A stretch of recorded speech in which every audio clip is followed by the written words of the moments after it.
Tell me about Psycho Goreman, because I watched the trailer for that, my friend, and I was like, "Is this the Guyver with Mark Hamill? Like, this is deep." Yeah, dude. Like 1989, 1991, straight to VHS vibes. Yes, it is like firmly in that pocket. They do such a good job of the Guyver. I had a bunch of different things I was shouting out as I was watching it that like just made me think of it. But yeah, Guyver was one of them. Even just like old Power Rangers episodes, this kind of has Totally. like that vibe. At times, like even some of the makeup reminded me a little bit of like say like the first run of the Peter Jackson Lord of the Rings a little bit. Like you have some like goblin-y looking dudes. The orcs and Yeah, stuff. yeah, absolutely.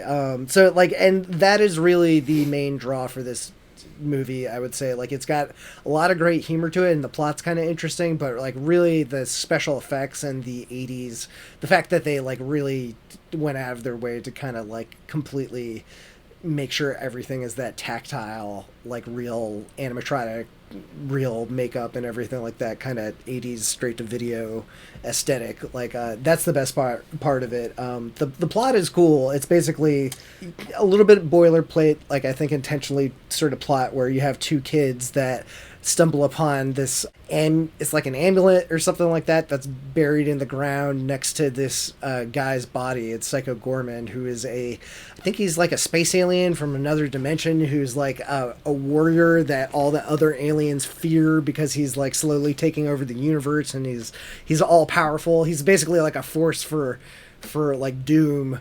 But the thing is, this smarmy little girl has this amulet that controls him, so he is basically forced to do her bidding. And so all the humor hinges from that. It's like you have this little kid who's like a total asshole and an all-powerful being of destruction, kind of constantly reminding people how he's going to kill them and everything like that. Is she an actual asshole, or is she just a little girl? No, like the way her character is written is like she's such a little twerp. And it's also like one of those deals where a lot of the humor comes from kind of telling like a bad moral. Like if this was a kid's movie, it's like basically encouraging the little kids to be assholes and everything like that. Like the kids have a dad who's like a total piece of shit too, and it's like one of those deals where a lot of humor comes from. It's very Adult Swim, like that whole thing where it's like it's kind of that like random weird humor. And I will say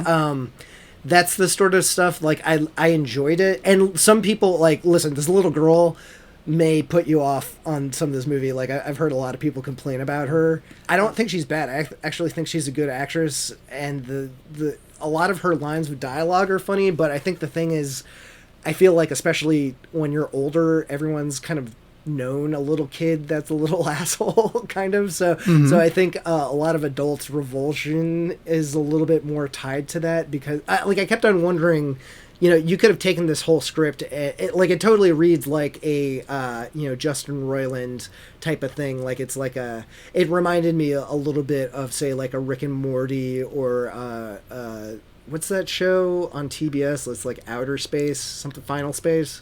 One of those things. Final Space, right? Yeah, it's kind of the Coco or Conan O'Brien's space production company, Final Space. Yeah, and then it was on TBS, and I think it got moved to another network.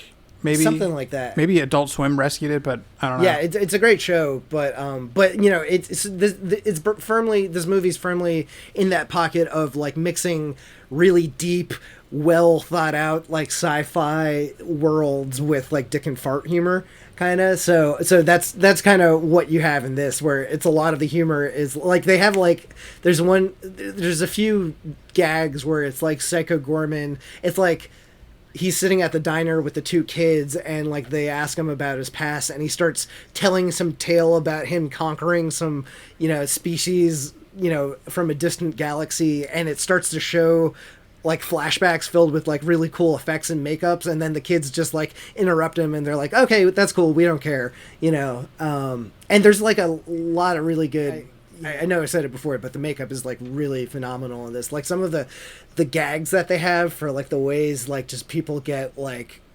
just bodies exploding, like his whole thing, he's got a little bit of like Hellraiser to him, where he can like transform you into like he can like, he doesn't just kill you, he like transforms your body where it's like your body gets ripped into a million pieces, or you get horribly deformed like the fucking dude in RoboCop or something like that, but you're still alive and you're basically experiencing like 1,000 deaths over and over again.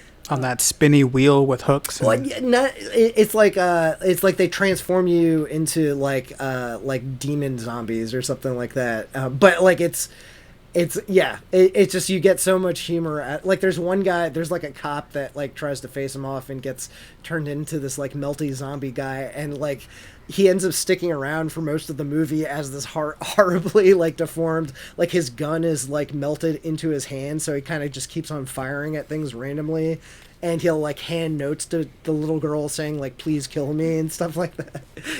So it's definitely worth a watch. I think it's free on Shudder if you have Shudder, so I definitely, if you can watch it for free, I definitely recommend it. I would lightly recommend a rental. I feel like this will probably be available on Amazon or something like that sometime soon. So I was like, how is this not on Amazon right now? Yeah, I think it's a Shudder original, so I think Shudder actually has it. I ended up just renting it. I would, I would say it's not as good as it's not perfect, you know what I mean? Like, it did lose. It's not perfect. It did lose a little bit of points from the little girl being a little annoying, but I would definitely, if you're into that sort of 80s throwback, gross out kind of stuff, this is good. It's I thought it was going to make a good combo with that Nicolas Cage movie, but this would at least kind of saved the day. Was it a double feature? Yeah, I tried to do them back to back, and I was glad I at least saw Psycho Goreman, because Willy's Wonderland,